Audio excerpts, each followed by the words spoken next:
Good evening, ladies and gentlemen, and welcome back to SF Live. I'm your host, Myrna Lim. Tonight we have a special guest, Brian Brown. If you would recall, Brian has been giving us presentations regarding our economy, regarding the stimulus bill, regarding the financial bailouts that cost the taxpayers trillions of dollars. The stimulus bill had been passed by Congress and signed by the President about a month ago. And now we're looking at what the stimulus bill is doing, if in fact it's helping the public. Good evening, Brian. So what do you think of this stimulus bill? Well, I just wanted to say the first stimulus package that was signed was the TARP, Troubled Asset Relief Program, which was to help the financial intermediaries in Maine, but it also could be used in other directions. This stimulus package signed by President Obama is mainly to like a FDR type Keynesian approach to stimulate directly employment and consumption and get us through the tough times. So on one side, we were looking at stabilizing the financial crisis in the financial markets, and this one is to get people back to work.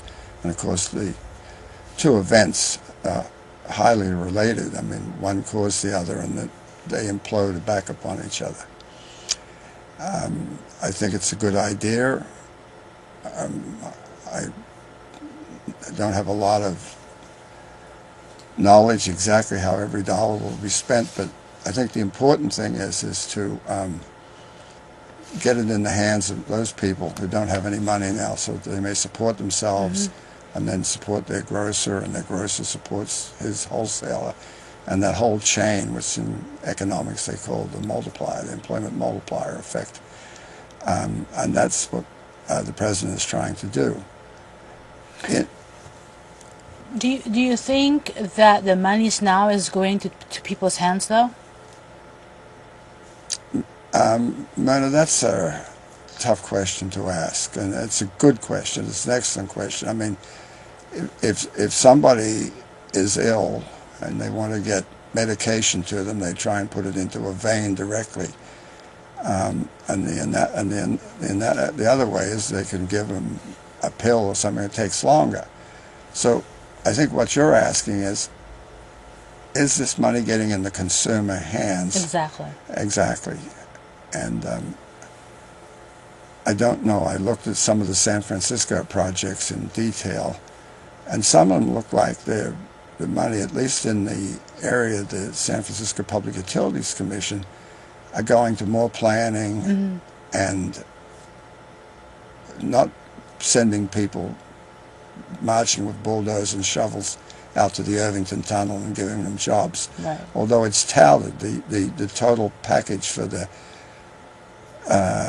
they call it WISIP, or Capital Improvement Program, of $4.4 billion, and some of that will now be offset apparently by stimulus package money, has not yet reached the level where a lot of people are being hired in terms of doing actual physical work on the major infrastructure. So you have to look at all those type projects around the country. Are they putting people back to work? I think the relief for the state, and that was excellent, and it's definitely a move in the right direction. Right, But right. is it the best move, I think is what you're asking. Well, I guess the question is the whole idea, Bill, would be that the intent is to put America back to work. Right. And that would be done through all this infrastructure development, and such infrastructure development are supposed to be shovel ready, Right. But if you look at the projects, some of them are at least like a year away, or a year and a half away, or some are even a couple of years away. How is that supposed to create employment? Basically, when we're talking about creating employment, it's the now. People need a job right now. They have to pay their bills. They have to put food on the table. They have to get their bill collectors off their back, and they have to pay the mortgage. So if that's not happening, then there's something wrong. What do you think about that? Well, we spoke earlier about the Townsend plan in the Great Depression, and he was a physician that suggested that every retiree in the country over 60 get $200 a month. Right. And that was an immense amount of money in the early to mid 30s. Right. And you're asking, are we doing something like the Townsend plan, getting people to work, like the Jobs Works program that Right, FDR initiated, where people went out, built dams, great infrastructure projects? I don't know. But I think people do need to work. It's very depressing to watch, like tonight on the news just before I came here, food trucks going around towns in the Midwest delivering food to these small towns and cities where people just need to eat. Exactly. Well, even in San Francisco, a friend of mine, of course I didn't see this, but close to the Civic Center area, where there's food lines, and a friend of mine was telling me that she almost cried because before she would see, homeless-looking type people, but what she saw was quite a change. There was a whole line of people, young yuppie type people with their suits on and in line for food. That's unheard of in a city like San Francisco.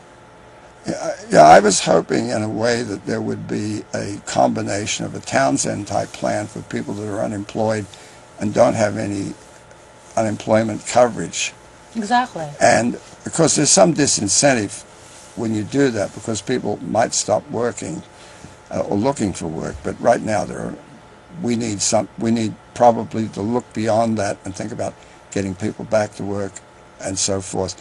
And possibly we may have overspent with these financial intermediaries. I mean, a lot of people think and believe they should have let the market take care of them, let them go belly up, and use those funds from the Troubled Asset Relief Program, TARP, and use it to put people back to work directly, or to give people that didn't have money, like a Townsend type plan. Right. I mean, this is quite Keynesian.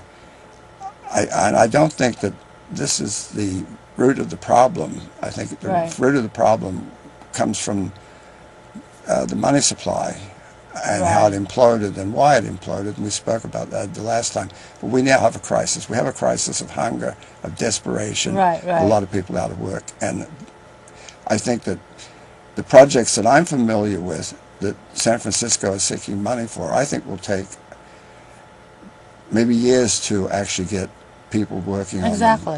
And that concerns me. And that's what we'd like to see. We'd like to see that direct injection into the employment vein.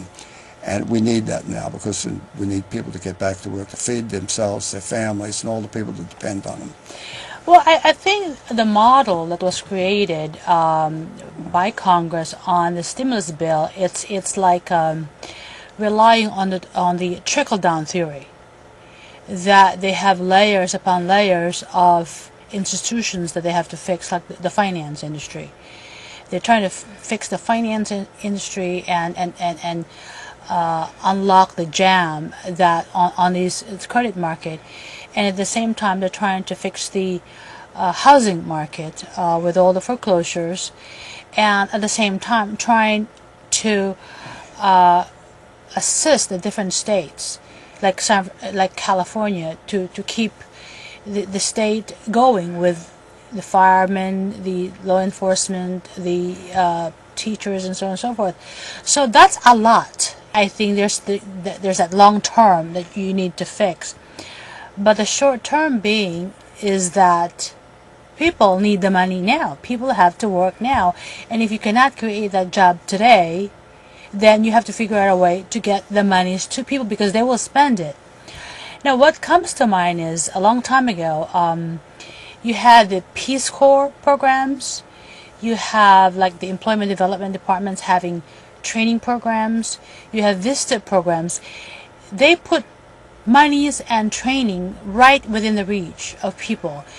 They don't give a lot of monies, but enough to pay the bills, enough to pay the food, enough maybe to get a little bit of money to pay the rent, and perhaps a certain percentage of the mortgage, and help them keep on going to help them look for a job. What do you think about that?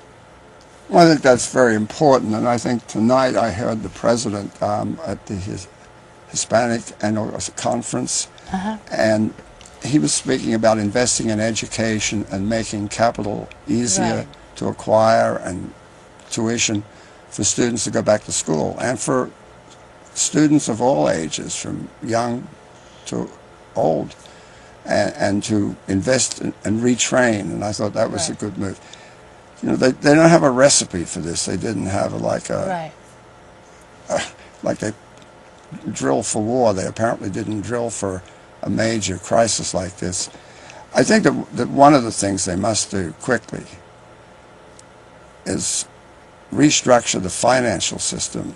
And I'm not an advocate of government involvement, but the government is tremendously involved right now. It owns 80% of Citicorp and things like that. It's got equity positions, and but they have to restructure it in a way that allow markets to work, also allow oversight to work, and they can't change it continually. That was all those changes that we spoke about in the prior discussion on this.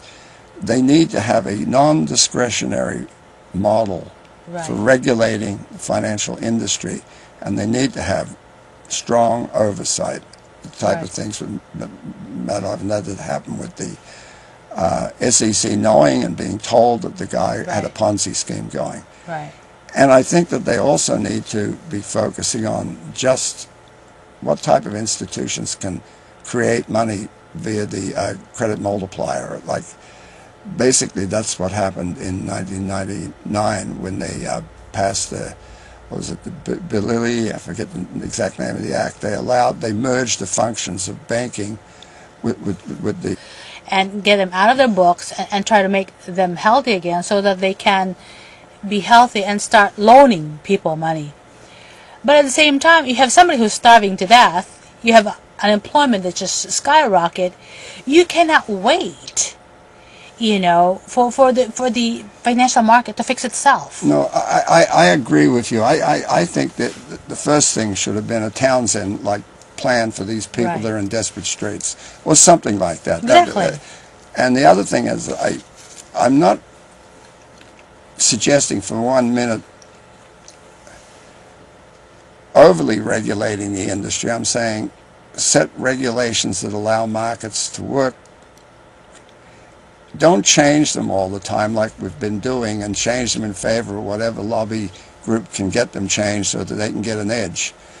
And they've got to be, and then also the problem of the money supply. We must sit down and talk about whether the current arrangement of having the Federal Reserve Bank, it's a privately owned bank, issue our money supply, whether we should talk about the Treasury doing that function. Many economists and people in Congress, like Ron Paul, are suggesting that. And a lot of the economists to the right are suggesting we should have just let them go belly up. That the market, there was a sickness, and that the market would have self-cured. So, but on the other side, you and I talked about the Townsend plan, or something like you've got to feed people, you've got to make sure. I mean, that's our social justice approach, that Americans shouldn't be starving in their own country. And that does make a lot of sense. And I have a lot of concerns about the TARP and why they Well, did it. my concern is a number of folds. First of all, I'm really bothered by AIG. Okay, AIG has already got what $120 billion with the TARP money. Then they come back to Congress and say, well, we need $30 more billion. So then they're saying if you don't give us that money, then you will have a whole global catastrophe. All of these financial institutions will collapse because, because we've insured all these people and so forth. First of all, that argument in itself has a lot of holes in it because, first of all, AIG was supposed to be an insurance company. But then they got into derivatives. So the question is, if our government keeps on giving them money, is there like a hole somewhere where all of these monies are being drained anyways? Now, I mean, I've heard that the argument that they must be bailed out because they're too large to fail. And if they fail, they not only bring the United States economy down, they bring down the economies of many, many other countries. But I will, let's say that's true, and that we have to help them out at this point, but don't we have to seek vigorously accountability why this happened and make sure it never happens again? And I don't know the answer, Myrna, if we just said jump in the lake and they did go down, or whether they would bring the rest of the world down. As I said, the very conservative economists, the libertarian types would say, let it go. Let the market correct it. But we've chosen a different path. And I hope that in choosing this path and taking money out of your pocket, my pocket, and everyone else that pays taxes, that we find out what happened and hold those people accountable. right. But we are gaining an equity share in AIX too, the government, if it bounces back. We need to just go back to basics, Right. I believe. We have to look at our banking system. We Right. have to look at our money supply system. And we have to have reasonable and reasonably unchanging rules and regulations. You said, like, we've had the Glass-Steagall Act in Right. place. The Banking Act, I think, was 1933, and it started to be dismantled in 1980, and then more in 1999, and finally in 2000 it was completely dismantled. We don't want to make those sudden changes that we did that allowed all these people, these very opportunistic investors with their gadgets, their financial gadgets, their very complex gadgets that people couldn't see through, with tremendous information costs to understand what these people were selling you. It made like you were buying a house, but you were buying the direction of what the sale of the house, whether the price went up or down. Same with wheat, all those type of things. The derivatives, we talked about them. We talked about the phony insurance policies and credit default swaps. That's all they were. They wouldn't, because they weren't backed by anything. Now, one of the problems, insurance is different to banking. If a bank goes belly up, they got the FDIC, and now it's up to $250,000. But if an insurance company goes belly up, there might be some small fund in that jurisdiction, that state, but there's no agency for reinsurance, the equivalent like the FDIC, that will reimburse these people. So you've got to think of, you pass away, I pass away, you've been paying your insurance off hundreds of dollars a month, bingo, that's gone. So they're balancing a lot of balls in the air and trying to figure out what to do. So that's one argument against the free market solution. Just let it go back, reconstitute itself. You might find that the free market solution might be that people might buy those insurance policies back and guarantee them, like they're buying up the failing banks. I don't know the exact answer. I think, but we've got to go back to the basics and get control of the money supply, and and then make sure these other financial intermediaries Right, don't have right. such a volatile swing on it and can Right. create so much by fractional reserve banking. Fractional reserve banking is a giant Ponzi scheme. Right, of course. Yeah, I mean, you deposit $1,000 with me, and I'm a bank. Then I give you an IOU, and then I loan out 900, and that process keeps going on until it's exhausted, depending upon the reserve requirements. Right. Well, you get other people doing that, and the money supply becomes somewhat unstable and also very volatile, because when you get these other people can't hold their position as their reserve requirement, the situation implodes, and then it implodes on the rest of the financial markets, and you see the disaster we've had today. And so we've got a lot of things going on, and it's unfortunately above my aging abilities to keep it all in place. Well, I'm not a protectionist. I mean, I believe that markets do work, but I believe a lot of, like NAFTA, and that happened too quickly, too suddenly, and were poorly planned, and we didn't think through how we would retrain our people, re-educate our people, and how we would cushion the shock. It should have been phased in. But I can't become a protectionist at this age in my life. But I understand. But if we're giving tax breaks to these companies to invest overseas, if we're subsidizing in any way, we're shifting that comparative advantage. We're subsidizing it and tilting the table in favor of doing that. I'm against that also. But I think that you have to step back and say, well, look, are these people like Ron Paul and Dennis Kucinich who are making these statements? We've got to reorganize central banking. We've got to maybe have a species. We have to have gold or something like that backing up our currency. They're making broad statements. Should we get rid of entities like the SEC? I mean, there's a lot of things on the table, but the first thing that we've got to do is feed the people, which is right. Exactly. But we've got to go through these things. And one of the things that concerns me is I see the same players that were there when the problem started, got bad, and they're now redesigning this. They're designing the solution, and the same cast of characters. They keep rotating it through my television screen year in and Again, this is Myrna Lim, and thank you so much for joining us. Good night.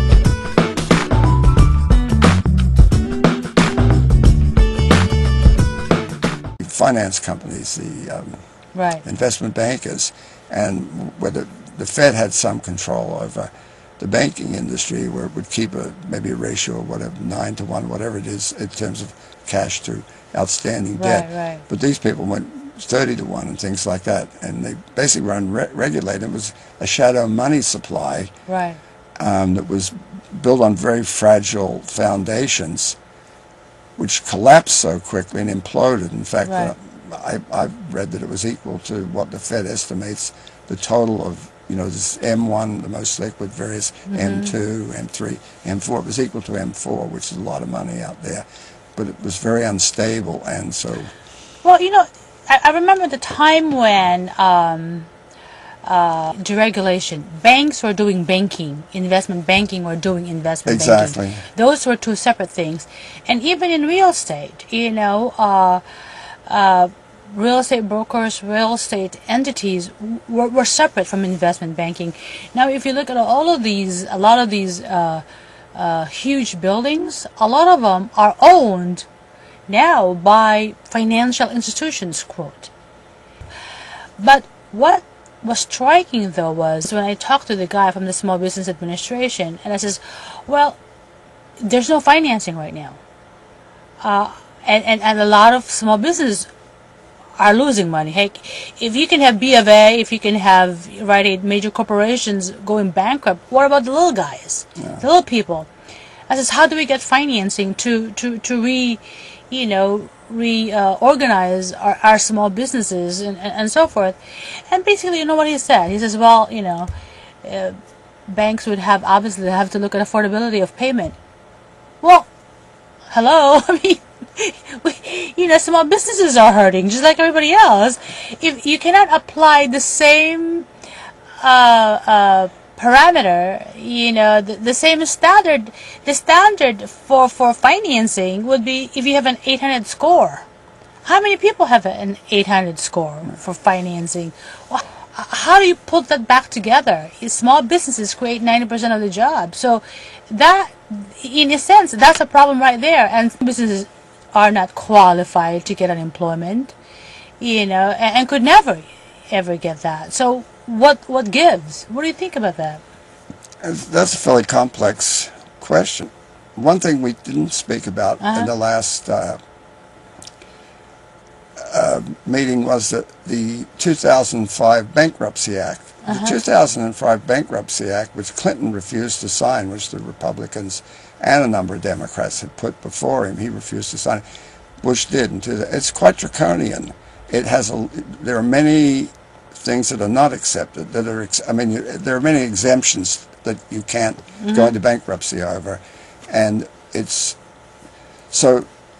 At the same time, they passed this very tough bankruptcy law, and a bankruptcy law was originally conceived to let people absolve themselves from debt and move forward. I'm not suggesting people go bankrupt, but I'm saying they made it much tougher. And then at the same time, they were making these permissive loans to people, the same people that would come back and ding these people on their credit. It was sort of an implosive type situation. Right.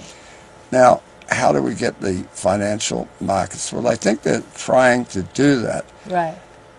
But it seems the Federal Reserve Bank focuses too much on the interest rate. It can lower the short-term interest rate, and it can do things it can lower the short-term monetary interest rate, and it can lower the long-term monetary in a sense, but it won't be over the long haul, because the interest rate is not. We quote the interest rate in a monetary sense, but the interest rate is really based on two things. It's based on the ability of a society to produce future goods, and it's also based on the preference of society to choose between future and present goods, just like supply and demand. And that's the real interest rate. And that's one of the things that we should be focusing on, is making the economy efficient. And I think, and then we should be working on the money. What I'm trying to get to say is that we should stabilize the money supply, get it under control, and not be focusing on the interest rate all the time. And I like the idea, and whatever represents the money supply right now, because it's somewhat complex, but as Milton Friedman said, the economy can have a natural growth of approximately 3%. We should grow the money supply at that. That should be the function of the Fed. In fact, he suggested that you could replace the Fed with a personal computer that ensured that the money supply only grew at approximately the same rate as output, which would mean zero inflation or very low inflation. So how they do that, I don't know at this point, but I'm a little confused.